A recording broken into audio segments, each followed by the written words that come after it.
மயிலாடுதுறை மாவட்ட ஆட்சியர் அலுவலகத்தில் மாவட்ட ஆட்சியர் ஸ்ரீகாந்த் தலைமையில் விவசாயிகள் குறைதீர் கூட்டம் நடைபெற்றது. இந்த கூட்டத்திற்கு வந்த பெண் விவசாயி ஒருவர் திடீரென கைகளில் மனுவை ஏந்தியவாறு மண்டியிட்டு வந்தார். இதனை பார்த்தவுடன் மாவட்ட ஆட்சியர் உள்ளிட்ட அதிகாரிகள் அதிர்ச்சியடைந்து அனைவரும் எழுந்து நின்றனர். தொடர்ந்து கீழே இறங்கி சென்ற மாவட்ட ஆட்சியர் அந்த பெண்ணை எழுந்திருக்க சொல்லி மனுவை பெற்றார்.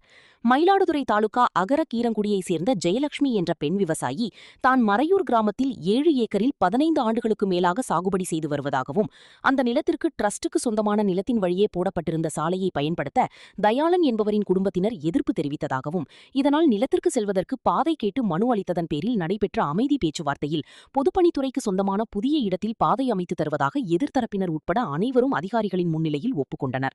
ஆனால் தயாளன் குடும்பத்தினர் புதிய பாதையையும் போடுவதற்கு அனுமதிக்காமல் தகாத வார்த்தைகளை பேசி மிரட்டுவதாகவும் இதுகுறித்து இதுவரை 25 மனுக்கள் அளித்தும் நடவடிக்கை எடுக்காததால் தான் மண்டியிட்டு வந்து மனு அளித்ததாக பெண் விவசாயி தெரிவித்துள்ளார். இதுகுறித்து விசாரணை செய்து உடனடியாக நடவடிக்கை எடுப்பதாக மாவட்ட ஆட்சியர் ஸ்ரீகாந்த் தெரிவித்தார்.